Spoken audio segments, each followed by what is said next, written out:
Lord Robertson, who's just left, told me early on that one of the reasons why he wanted to stay with this programme was because we had mainstreamed student and Generation Y engagement throughout the programme.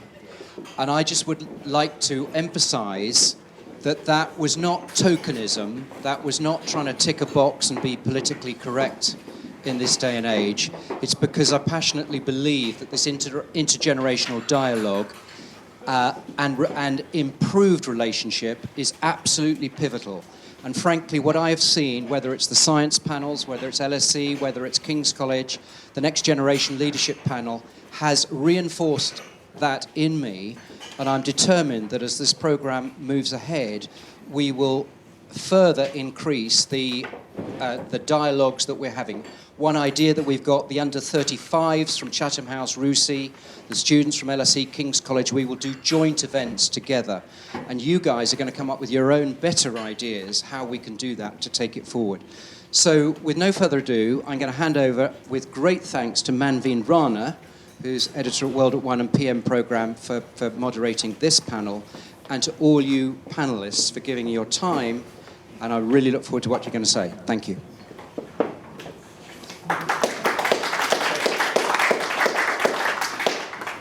Thanks to everyone who's still here and hasn't run down the corridor after Lord Robertson. That was a stellar panel to follow, but I'm glad to say that we're joined by some of the next generation's brightest and best.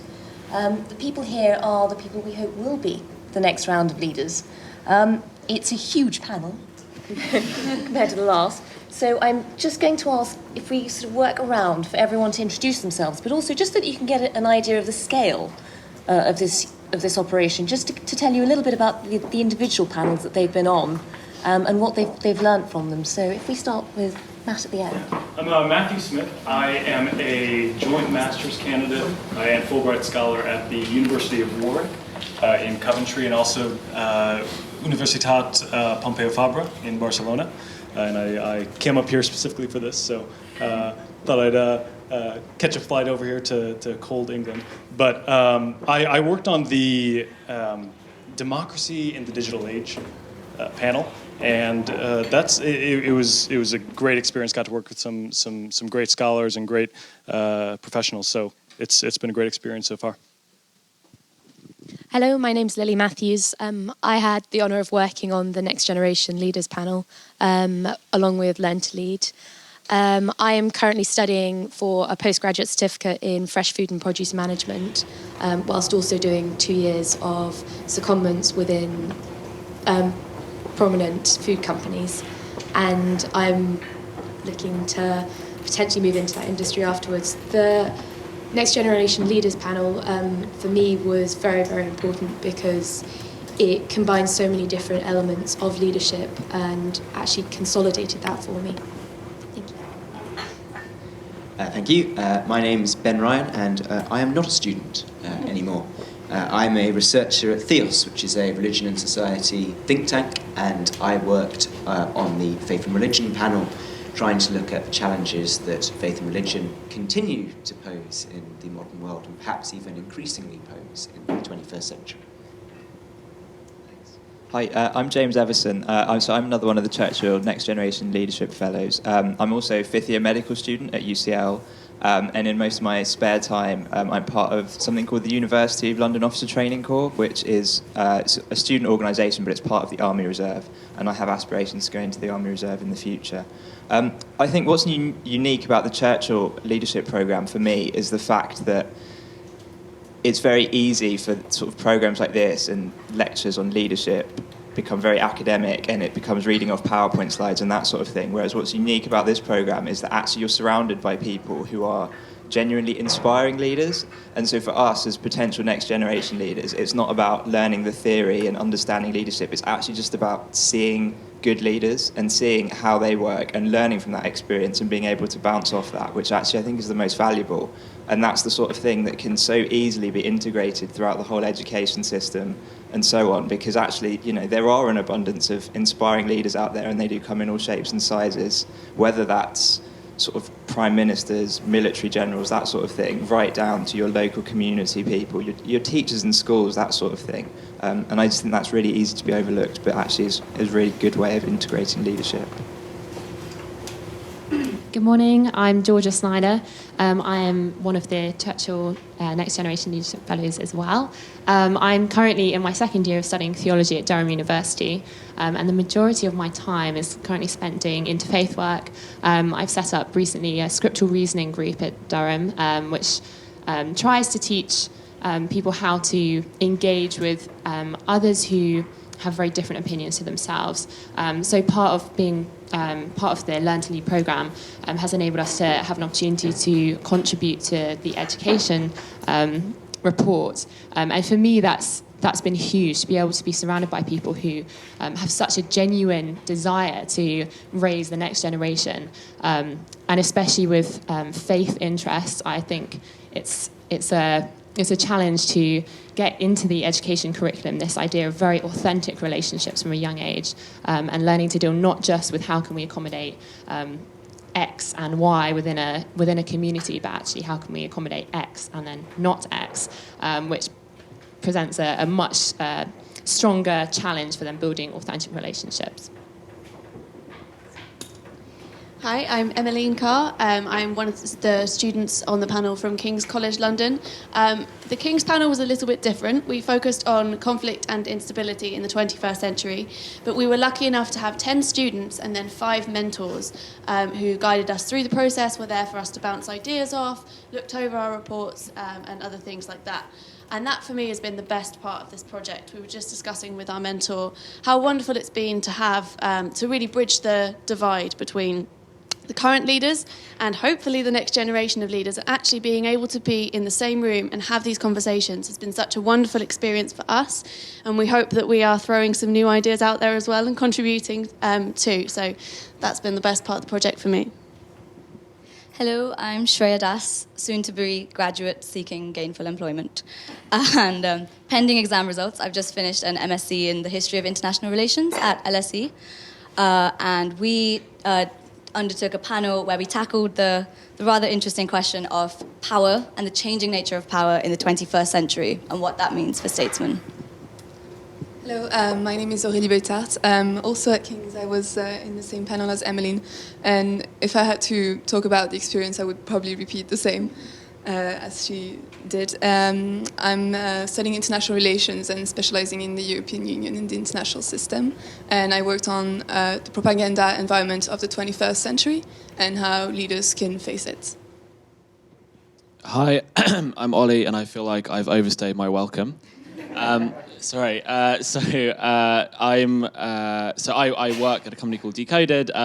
I guess hopefully maybe the perspective that I can bring is we work a lot with older generation leaders that are trying to get in touch with the youth. So I think that challenge of bridging the gap, how is it, as I think there was a really great quote from the Business and Finance report from a younger generation leader, which was, how can leadership not just be World Bank speak? I think was a really great shorthand for actually, how do you kind of speak in an engaging way and actually have meaningful leadership both from young and old people at the same time. Hello, my name is James Dolan from the Cambridge University Science and Policy Exchange, and I was peripherally involved in the report Statesmanship in a Scientific Age. The Cambridge University Science and Policy Exchange is an organisation run by and for early career researchers who are interested in how their science and evidence can feed into the policy-making process. So I'm perhaps not so much a next-generation leader, but a next-generation advisor, perhaps, as a PhD student myself in, say, engineering and physics at the moment. James, if you hang on to the mic, just before we do open it out to the floor, I just wanted, so we get a little snapshot of where this generation is, working around, regardless of which panel you were in, what do you see as the biggest fear, the biggest danger, the biggest challenge to your generation when it comes to when you'll be hopefully leading it? I think that's very difficult. I think the biggest challenge is the fact that we often don't know what the challenges are. perfectly. We don't know what the implications of the solutions of the challenges might be. We've to some extent forgotten what previous challenges were and how we solved them. And so this is why I think science is particularly important in this area, because it provides both foresight and, I'd argue, hindsight. Because I mean science not only as the natural sciences, I mean the social sciences, the arts and the humanities. And so I think we have a huge amount of knowledge and evidence, and I think to a great extent the risk is not capitalizing on that and entering into various policy decisions with, let's say, one eye closed. I'd say answering the question what it is to be human, I think what technology and kind of the openness of media, etc., is doing is changing what the purpose of existence is. If you don't have to work, it's actually cheaper for a government for you not to work and just to sit at home all day. If you kind of are living in a different country and you see how other people are living and you feel like you should be entitled to that, I think we've always had a very nice explanation of why those people shouldn't be entitled to the same things we are, because they happen to be across the other side of the world. The minute they're not, I think that questions why us and not them. So I think that answering those questions in a not a dogmatic way, genuinely engaging with it, I think is a really, really difficult challenge, because I think it completely reconceptualizes all of the things that we've held true for kind of most of human history. I think I'd say it's acting both ethically and effectively in a world where there's an undeniable rise of the individual, whether it's well underway or not, because statesmanship is going to be probably very impacted by this rise of the individual that is technically developed, and yeah, it's still very vague how statesmen will fit into this picture. I'm going to take a classic LSE abstract world at large view of this. I think the main problem we're facing now is the decentralization and diffusion of power. So you leaders can't just sit in a group, Concert of Europe style, small group decision making. Power isn't just focused in one locus in the world anymore. It's becoming spread out over many states. And so you need a much more multilateral approach to reach a consensus than you perhaps did in the past. And tying into that is the diffusion of power, where you have non-state entities like Daesh coming up and becoming much more powerful than some states, and they're not constrained in the same way that states are, for example, in the use of force and in the way they use violence to achieve their aims. So I think dealing with those things in a creative and nuanced way is going to be the main challenge facing leaders of tomorrow. So the one thing that the one word that's been ringing in my brain through the whole previous panel and this panel is education. It's all well and good us sitting here today and discussing these issues as potentially the next generation of leaders, but there are hundreds and thousands of other potential next generation leaders out there, whether that's educating that next generation, whether it's educating the millions who don't have access to education, but also educating the public and the general population about these issues. You'd be surprised, well, you probably experience this a lot, about the number of people who do not truly understand the global issues that we're facing. They might understand domestic politics because it affects them, but in reality, they only understand the things that affect them. So I think education is the thing that underlies everything that has been said this morning and that will continue to be said today. I'd say there's probably a role for the media there too. Yeah. I think a lot of the work that I do in Durham is working with young kids out on the street who, most of them have been kicked out of school. They have absolutely no aspirations to achieve because they've been told that they're useless, and because they can't survive in the education system, they're now out trying to make their living some other way, not in the best way in most of cases. But so many of them have unbelievable leadership potential, and if only that could be cultivated. And I think the issue is what I see in the way that they communicate with one another is these kind of clans almost that come together. They have an amazing on the streets, these groups, and this sense of identity, but a real struggle to then understand other people. And I think, especially with social media and young kids from such a young age being behind screens and able to hide behind that, I think the greatest challenge that we have is actually just the ability to communicate. And I think I'm seeing it more and more in younger and younger generations where there's no one to actually tell them, okay, this is how you have a conversation and this is how you engage with people who are different to you. And especially in a culture that then is trying to teach a moral of, okay, you need to respect what other people believe and respect the way that other people live. Actually, this whole, okay, I live the way I live, you live the way you live, instead of simply being something that's then getting everyone living well together, it's encouraging an attitude in what I see to say, I'm going to do what I'm going to do, and if you're going to do what you can do, and if it gets in my way, then that's a problem. And so I think we're setting ourselves up for a big issue. So I think my main concern relates to actually the idea that leadership is something that can be developed and can be trained, and there are certain skills which, are part of leadership, which is good communication skills, being able to demonstrate empathy, being able to understand the people you're working with. And my concern is that we're going to have a next generation of leaders getting into leadership positions where actually they don't have an understanding of how to be a leader or what it is to be a leader, because they've not been trained in it. They've not developed skills to be a leader. And actually, I think if we look at a lot of leaders, you get into a leadership position, but when have you actually had training or had that developed within you? And actually it doesn't happen very often. And so I think actually it's very encouraging to see things like this next generation leadership program put together. And if we look at different organizations, there's a bigger push towards actually developing leadership training programs and mentorship, which I think is actually really important. But I just worry that we're still going to have lots of people coming into leadership roles when actually they're not qualified or trained to do it. Because actually, we wouldn't accept if we had a doctor treating us who wasn't trained. So why do we accept having people leading us in society, people being leaders, if they've not been trained and had that experience to be a leader? I think, hands down, the biggest challenge we're all facing is how to get around questions like, what is the challenge? I think it's a damning indictment of the way we've all come to view leadership, that it's about risk management. And everything that we've heard today has been about how we have to do something to avoid this problem, or we have to do something or there'll be climate change or plagues. And no, I don't want to talk about that. I think the challenge for leadership is to be positive.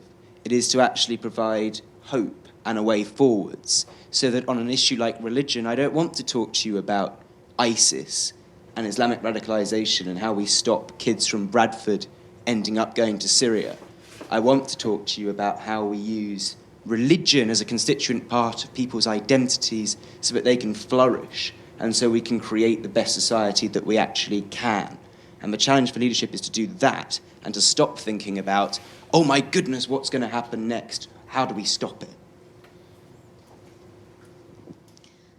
I think the words leader and leadership have been thrown around on both panels this morning quite a lot, but it's quite easy to pick out and focus on one leader as being the centre and what everyone's aiming for. And it was mentioned before, who do you think is going to be the future leader in 10 years' time? But I don't think that's what we should be looking for. I think that we should be looking for what will make a good leader in 10 years' time.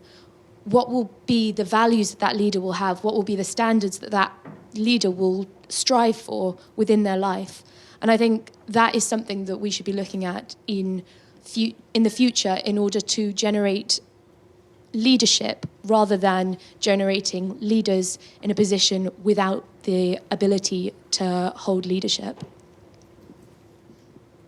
This has been an interesting process for me, and I think I've found myself in this position again of being the only American in a room full of Brits.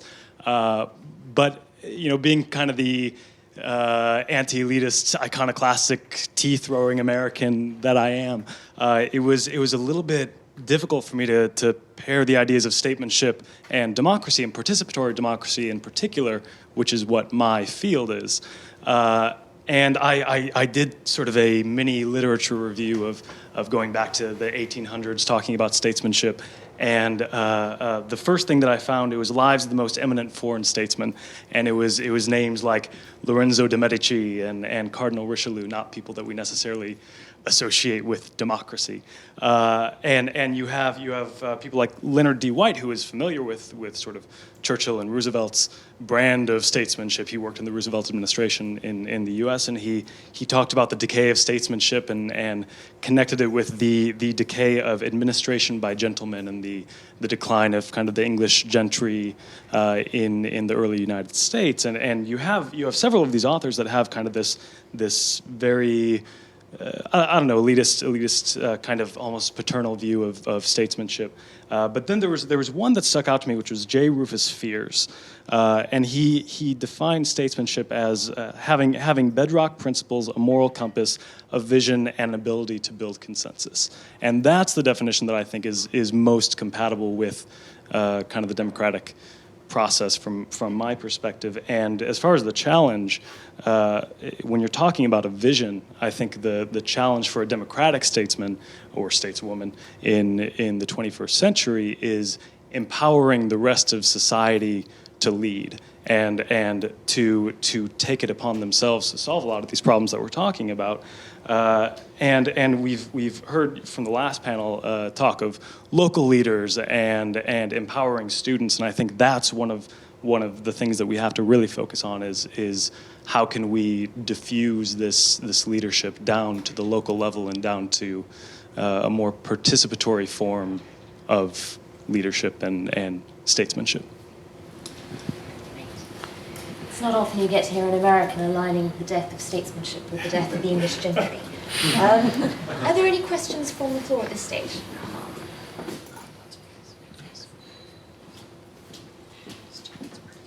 I wonder, could the panel talk about money? I mean, looking at the whole range of things you talked about. I mean, Shreya, for example, decentralization of power. What about the centralization of money globally? And the power of the wealthy. American democracy, is it not plutocracy? You just look at practically everything that you've talked about has money involved in it. How do you see, as the next generation leaders, how do you see yourself leading in relation to money? No, this is something that I'm very concerned about is the growing inequality. A lot of people talk about this, and everyone talks about it. It's from The Economist to Jacobin magazine, and every position in the ideological spectrum talks about this growing inequality, and a lot of people talk about it in economic terms, that it's inhibiting growth, it's creating an economic underclass, all these kind of things. But from my perspective, from the democratic perspective, there's a more fundamental issue of political equality that follows from the economic inequality. And I think for the next generation, if we're going to have a politically equal society, we do have to deal with the growing economic inequality in and of itself, not just as an economic issue, but as an issue of political equality and democracy. Because we cannot have there's an American jurist, Supreme Court justice from the early 20th century, Woodrow Wilson appointee, who said we have a choice to make in this country. We can either have wealth concentrated in the hands of the few, or we can have democracy. So I think that's a very pertinent issue for democracy and my perspective. I think that the want for money is definitely based around culture. This Western culture has prioritized money over the ability to live your life and enjoy your life as you go along. I've always strived to do whatever I can to try and enjoy my career, enjoy what I'm doing, and not strive for that position in life. Because I think that's what is culturally what everyone wants to achieve, but that's because everyone else wants to achieve it as well. And if you focus more on the fact that you can take a step back and just enjoy life, and there are so many different other parts to it, I think that taking that step back can maybe achieve that. At the height of the Euro crisis, Merkel said that Germany was convinced that Europe was its future, and that if the euro fails, Europe fails. This was a stark vision of how exactly Germany sees the role of money. We've gone from a European Union founded in the 1950s on the basis of Christian democrats, on the basis of solidarity, subsidiarity, morality, to a Europe whose entire future is bound up in a currency. That is an abject betrayal of what its origins were, and it's demonstrable of that problem, that we have come to abandon the other political values that we had in support of money. Until we can break that cycle, and the EU should be the one that takes the lead on it because it's the one who is most existentially threatened by this problem, it's unsolvable. We need Angela Merkel to be saying, Germany is convinced that Europe is its future, and solidarity, if solidarity fails, then Europe fails. I think that's the model for the future. I think I would look at this perhaps from a perspective of different types of leadership. So if we look at perhaps the more traditional sort of transactional style of leadership, then money could, play a pivotal role in that, in the sense that you are asking people to do a task for some kind of reward, in which case money would be a sensible one to use. So as in, in the workplace, you have an employer getting you to do something. In return, you get a bonus, you get as financial reward, you get an increased wages, whereas actually, if we look at, the more transformational style of leadership, actually, the kind of currency you're using isn't financial, it's not money. Actually, it's more looking at human emotion, morale, empathy, understanding the people you're working with, and actually that doesn't necessarily require any money. It doesn't require you to use financial power to exert leadership or to develop leadership, actually, I don't think. So in one sense, money just becomes a resource if you're following that transactional style of leadership. But if you're looking at it from another perspective, I think actually money is actually relatively unimportant for me. Money, I think, is always going to be quite central to a lot of things. I mean, obviously, we need money to kind of make things happen in many ways. But I think, even just simple education schemes that were in the one of the reports about buddying schemes and different ways to raise new leaders, simply using resources that are already in place. And I think really focusing on morals and values to raise generations that then can use money wisely. I think it's got to start with that moral grounding, and then hopefully money is something that is naturally then handled in a way that can be more beneficial to society and to further afield as well. So we've heard quite a lot about how money is used as a driver and its links with morality. Can I just very quickly sort of jump to Shreya and sort of say, in a decentralised world, where do you see the role of finance? Does the financial world dwarf government? How important is money in the world that you're entering? Very important, sadly. We've seen, like you said, we've seen a decentralization of power sort of globally, but we have also seen a centralization of power across sort of class boundaries and across wealth boundaries. And to an extent, I think that is always going to be there because wealth buys influence, and you can't really get around that. The only thing we can do, I think, is, as far as possible, to try and sort of break that link between the wealthy and the halls of political power.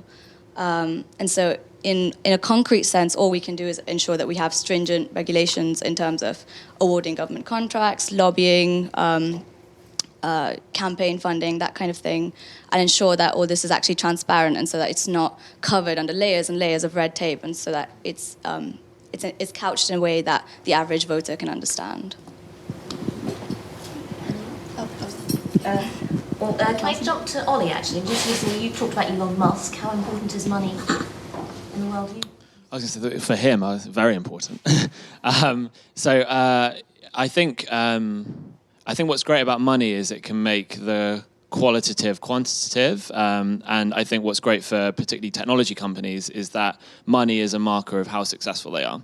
So I think I would say the overall problem with money is that it is the benchmark of how successful you're doing, and especially say for growth. technology companies kind of live or die by how much funding they raise, for example. So actually, as an indication of how well you're doing and the impact that you're making, I think it's really important. I think what's interesting is actually for technology companies, often the challenge with money is different. So one of Apple's biggest challenges is that their cash stockpile is so big, they don't know what to do with it. Which is an interesting challenge to have, because I wish I had it. I think one figure I would point to who's really interesting on the kind of role of money in society, who's also from a technology background, is a guy called Jack Ma, founder of Alibaba. And so Alibaba is bigger than Amazon and eBay combined. It's a massive company. And he says that the most difficult amount of money to have is over $1 billion. The easiest amount of money to have is under $1 million. Which again, I wish was true, but But he says that the more money you have, the less it becomes yours, the more it becomes society's, because it's about your decision in terms of what you do and what areas of society you support. And he has a really, really interesting approach, which is actually it's about supporting the things you believe in and so on. And I think it's about one of the challenges: how do you kind of get that kind of mentality across into other areas? I think in America, for example, there's a great tradition of making a lot of money and then giving it all away. I think the more that those sorts of kind of initiatives can be instilled, the better, really. I think we've talked a lot about the private use of money in business and finance, but I think we also should reconsider the public use of money. For example, in defense, I think that's a global question to ask about: how do we spend money publicly, and is it a democratic way of spending money? To see the OTC riling that. But any other questions from the floor? We heard at least part of the panel had the opportunity of having a mentor to sort of guide and direct them. That mentor, no doubt, projected a particular style of leadership, which was perhaps at least one, if not several generations from their own. I wonder whether the panel thought that is the style of leadership I want to follow, or whether it needs to be adapted in today's world.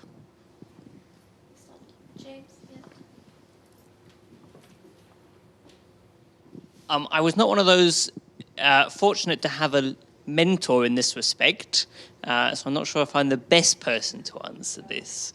In a slightly broader sense, I don't think there's anything wrong in looking to examples of those from a slightly earlier generation as the leadership style. I think what I admire in those who are current leaders or past leaders, I think I would try and replicate myself.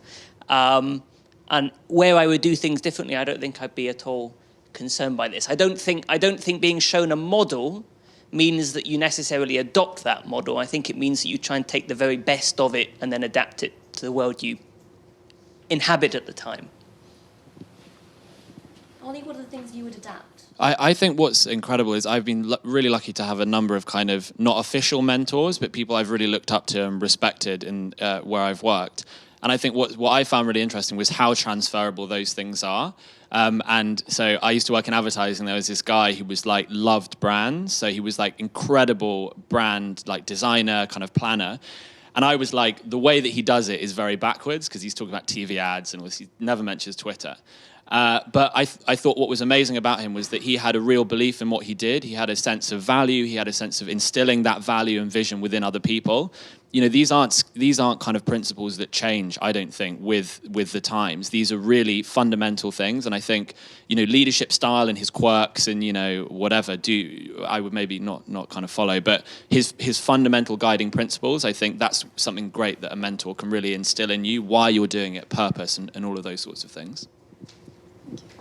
I worked with a senior panelist at the King's panel, and his name is Sir Nigel Scheinwald, and he's been for most of his life in the British diplomatic service. I think the way in which he might have impacted my vision of leadership is that I can see now that leadership should be understood in broader terms than what we usually conceptualize.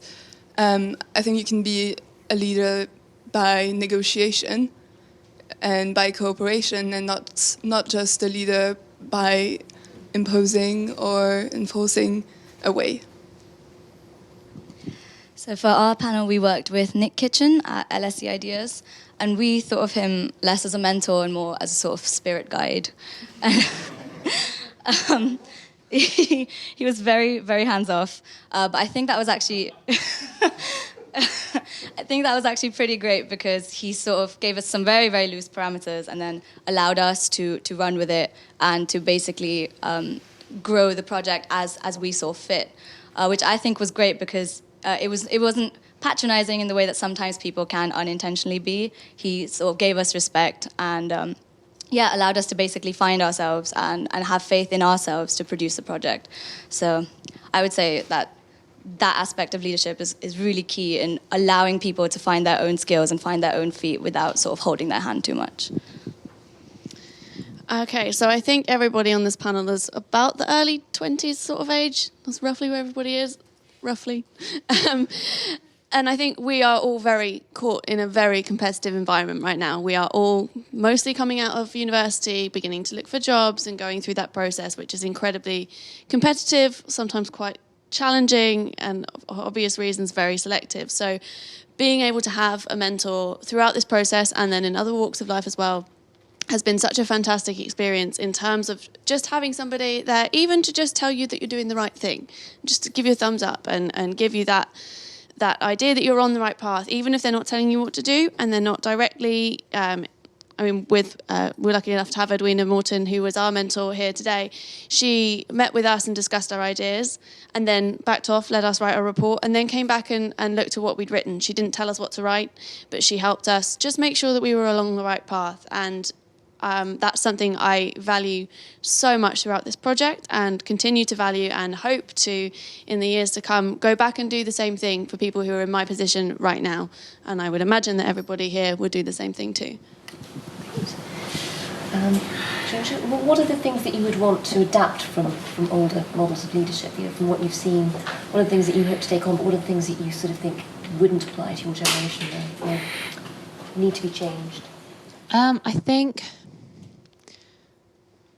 think what's really changed is probably the pace that things are changing. I think, especially with technology advancing, I think everything's become very dynamic. So I think perhaps...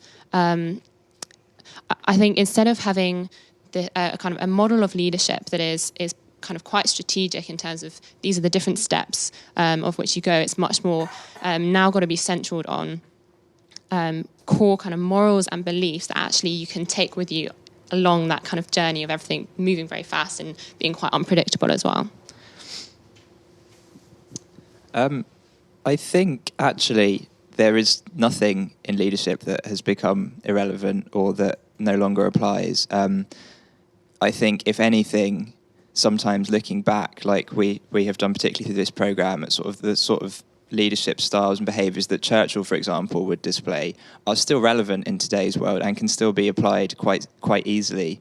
I think actually it's just a case of considering there are now different situations in which leadership needs to be applied, and sometimes that kind of more dictatorial, authoritarian style of leadership works less well in today's society. However, I think there are still situations where that is useful and can be applied and can actually be subtly changed and applied in ways that are still effective. To make a slightly broader point, new isn't necessarily better, and just because there is something new doesn't mean that the old thing has gone away. Ollie and James, that end of the table, are looking at cutting-edge science and technology things. I'm not. But what I would say is we can be kind of a bit blinded by the fact there's all this new stuff, and we can assume that, therefore, that is going to completely define the future. In the 1960s and 1970s, I don't think you would have found many sociologists who would have thought that you would have two theology students on this panel. We're still here.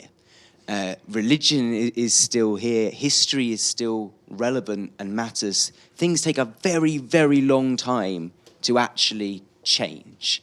And we can be guilty of thinking we've got something new, therefore we can ignore the old. The CIA rejected the opportunity to investigate religious leaders in Iran in the early 1970s because they thought it was useless sociology.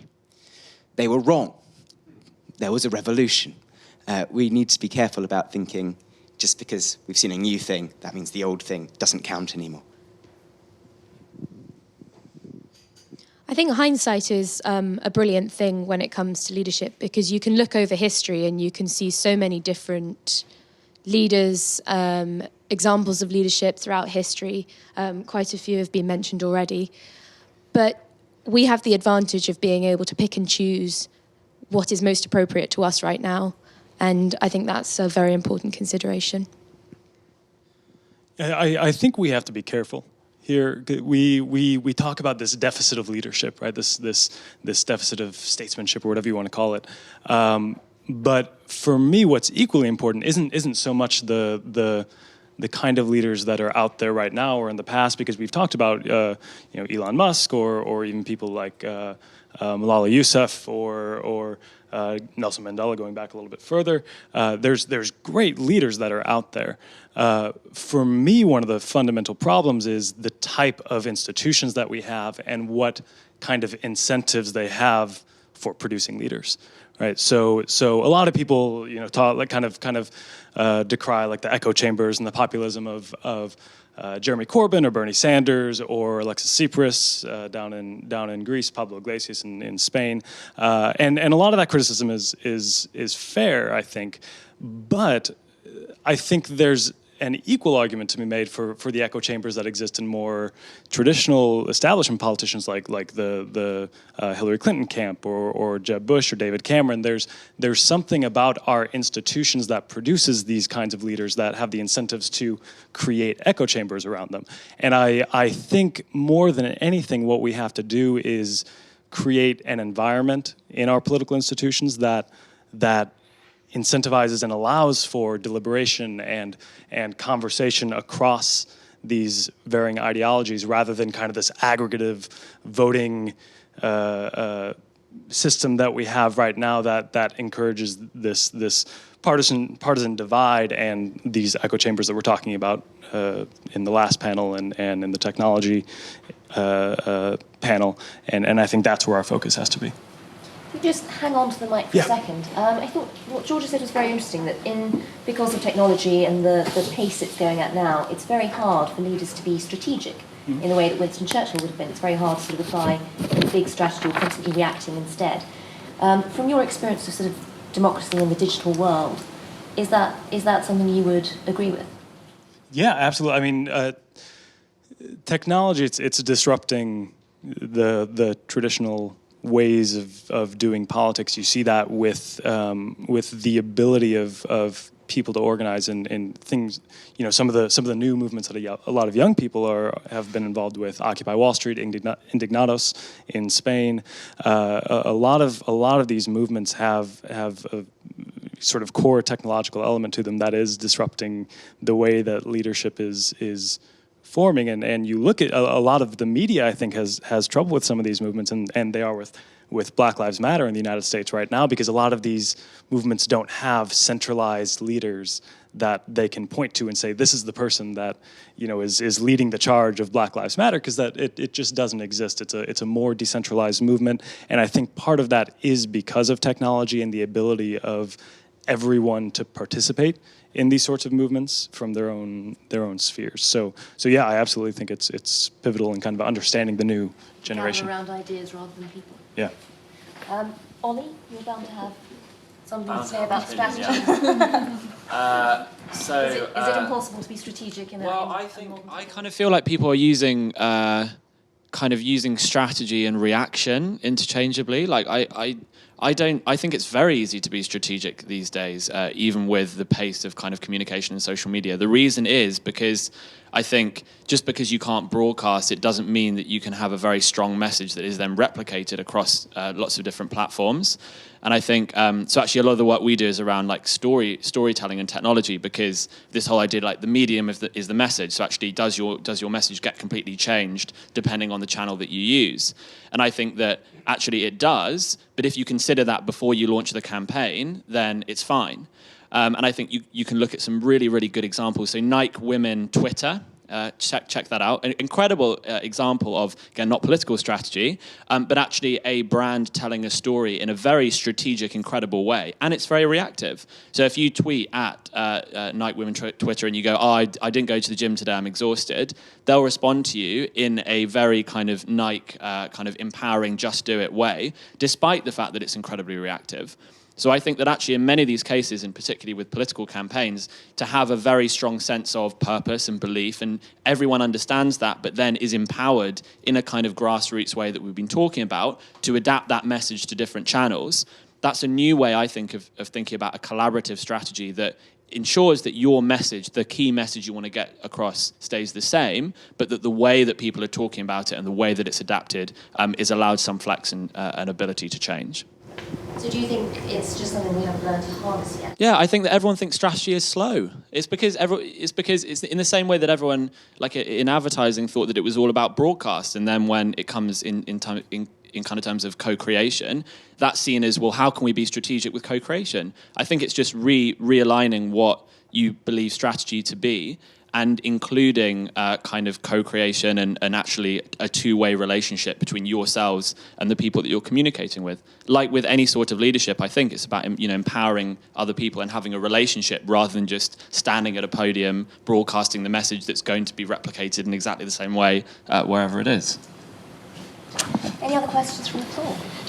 I'm Andrew Hill. I'm the management editor of the Financial Times. I've done some interviews with the next generation leaders that will appear in a feature in the FT magazine on Saturday. But one of the questions I didn't ask, which I'd like to ask the panel, is about this question of mavericks versus conformists that Ruth Kelly raised in the first panel. It is inevitable that people in their 20s are more likely to be guarding maverick ideals and ideas, and then boom, they wake up at 50 as conformists. What personal strategies do you have to prevent that happening to you?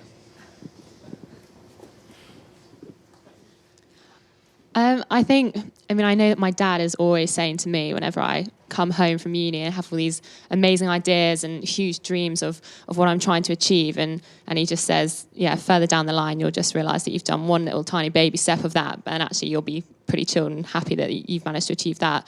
I think I always kind of say back, actually, I think it's really important that you have people at kind of this age especially having those big dreams, and I don't think that's naive. I think for me, something that has been probably quite good to help me keep more realistic about then how to make those steps is actually mentoring, going back to that. And that's been huge for me in various different levels, in different areas of where I've invested my time. I've kind of had different mentors within that. And I think that's been an important strategy to kind of, I guess, reap some wisdom from someone else and someone who's a little bit older and a little bit more experienced in that particular area. And I think it's been important for me to actually be challenged as well and kind of be put in my place sometimes to have to then readjust the steps that I'm thinking I'm going to take. So for me, it's probably mentoring is quite important. I think for me, what stands out personally, it's about being uncomfortable. It's about being at the edge of your comfort zone actually forces you to constantly be creative and come up with new ideas and seek new ways forward. And I think perhaps the thing as you progress through life and you progress through your career, you get established in things and you get comfortable, and then there's less of an incentive to be a maverick and to think of new ways of approaching a problem completely, because you are successful, you're established, you're reaching the top of your field, and there is less requirement for you to do that in some senses. So I think, the important thing for me is just actually personally not doing the same thing for too long and proactively putting myself in an uncomfortable situation where I will then be forced to adapt, because actually then the onus isn't so much on me to try and change. Actually, the onus is on the situation that I'm in to force me to change, which actually makes things a bit simpler from my perspective. Ben, would you consider yourself a maverick? Absolutely. I think we often, mistake a maverick for a madman, or vice versa. you can create extremely radical change without being maverick about everything. I think the fascinating example of this at the moment is if you look at the differing way of press coverage of the Catholic Church since Pope Francis became Pope.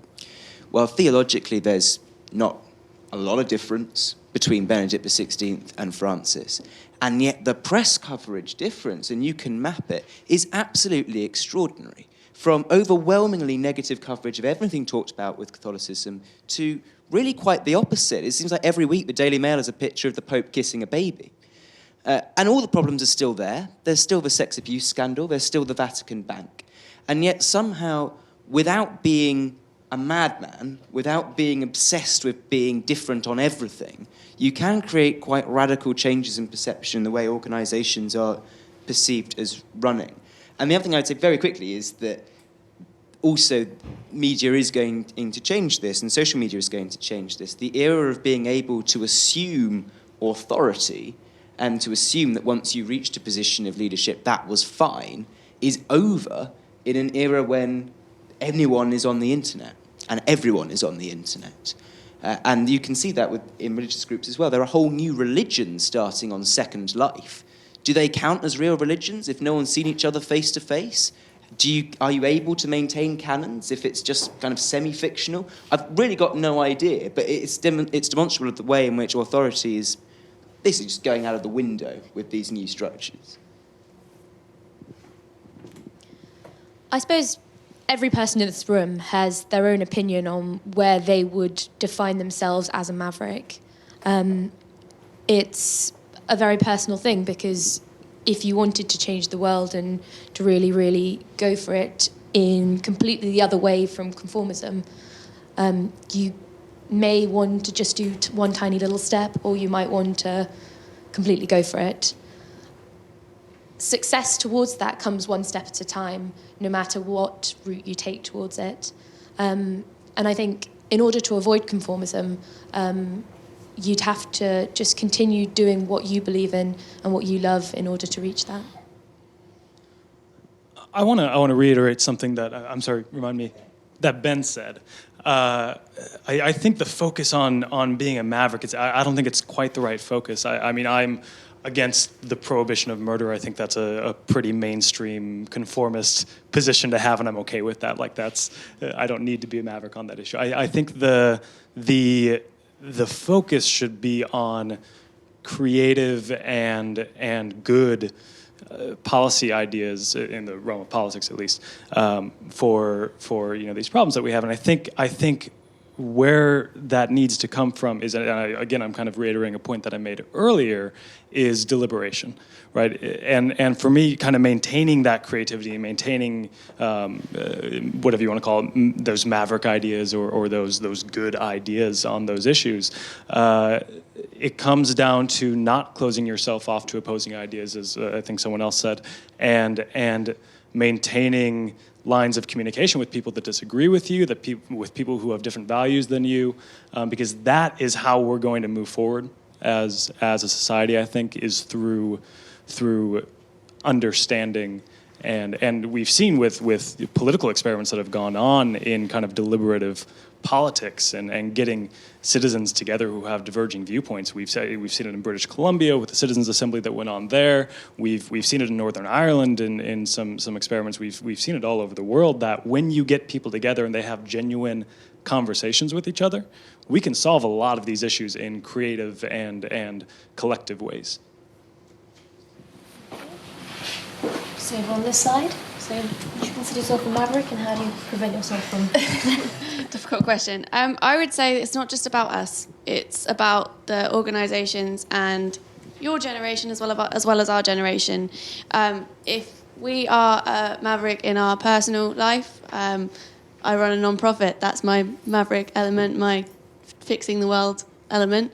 If I'm then forced to choose between my personal maverick and my professional conformism, organisations are making me pick between the two. If there is a way of integrating the two, I think that's the only way we can truly achieve more creativity within industries. It's happening in the tech industry particularly, but I don't feel like it's happening, especially in a lot of policy circles. there are other places it needs to happen more, and that's not just about us, it's about everybody else who is currently in the field at the moment, and your contribution to that as well. Yeah, I think my dad would be horrified that I'm being encouraged to be a maverick, because I've definitely never had issues with that. But I think, reiterating what Emmeline said, and I think Ruth touched on this as well, that we need creativity to be institutionally nurtured. So if I go into the FCO tomorrow for an interview, I'm not necessarily going to say, I think your so-and-so strategy is idiotic, even if I do. But obviously that might be helpful input for them. But I think, given being a young person looking for a job, I'm not going to feel comfortable expressing these kinds of views when I have, other... coming back to money, other very real-world issues to think about. So I think that we do need to have some kind of safety net or some kind of encouragement that, yes, you can air your views and you can say things even if it doesn't necessarily conform with what the organisation thinks. I'm not sure how comfortable I am with the words maverick and conformist. I think people are sort of both every day. It really depends on what they choose to do, and mainly if they just choose to do things out of belief rather than routine. But I definitely think also that doing things out of belief is not enough. You need to let those beliefs be challenged by others. And if you strive towards that, you're definitely not going to fall into either one of those boxes. I feel like where the question comes from also is that idea that lots of people who are old and conformist feel like when they were 20 they were mavericks. And I'd maybe question that, I don't know. Because I feel like even the idea, I think I agree, the definitional issue with being a maverick is, belief or money, that seems to be it, But if you actually look at Jeremy Corbyn or like Steve Jobs or, even some people, leading kind of very traditional businesses, you get actually and again, I don't think it's about being maverick. I think it's just about having actually ideas which put maybe something like belief or vision before what you would intuitively think it makes sense to do. So just one very quick example a mainstream example of that is Unilever in 2012 published all of their biggest strategic challenges over the next 5 years. And any business book that you read in the last 100 years says, whatever you do not do that. Because P&G will just go, oh, great, thanks. And they also published all the research that they did in association with all of those challenges.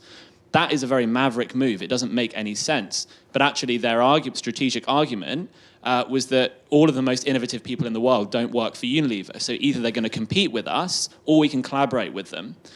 So I think that there are actually a lot of mainstream different ways of thinking, different ways of doing business, different ways of conducting yourself that seem on the surface like insanity, but actually have very clear thinking and innovative thinking behind them. And I think really the message that I would give is don't be so quick to judge, because actually many people who appear to be very conformist are actually the biggest mavericks, but they just do their ideas very well. And actually people forget that there was the challenge of what they wanted to introduce because it's taken as read.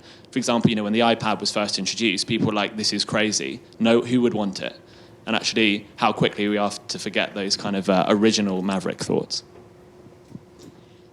As the last of 10 on this one, I think most of what I might have wanted to say has already been said, but I'll just highlight again this idea that I'm not really sure what a maverick is in this context, because especially in the sciences, what might be billed as maverick points of view are still essentially logical progressions based on evidence. But the thing is, it's also based on where you're coming from, what your previous experiences are, what you already know and don't know. And so it might be a logical progression, but it's not one that someone else would make. And so I think I agree with much of what has been said in that to potentially be a maverick, although I'm not sure what we all agree by that term, you really need to keep taking yourself out of your comfort zone. You need to talk to others who either disagree with you or have different values, who are simply doing very different things from you. The same topic or area or point of discussion can look exceptionally different in two different languages or from two different points of view. But I think all of those mixtures mean that you really want people, in order to foster this creative thinking, you want people who are just comfortable enough to know that they can cope outside of their comfort zone, but not so uncomfortable that they won't go there. And in the sciences, at least, some of the most Impressive and successful scientists are those who every 7 or 8 years have entirely changed fields. And they have done some really fantastic things. And arguably by staying put in one area in any walk of life, really, I don't think that comes about in the same way. I think that's probably it for now. Thank you very much to everyone who had a question. Thank you very much to the panellists.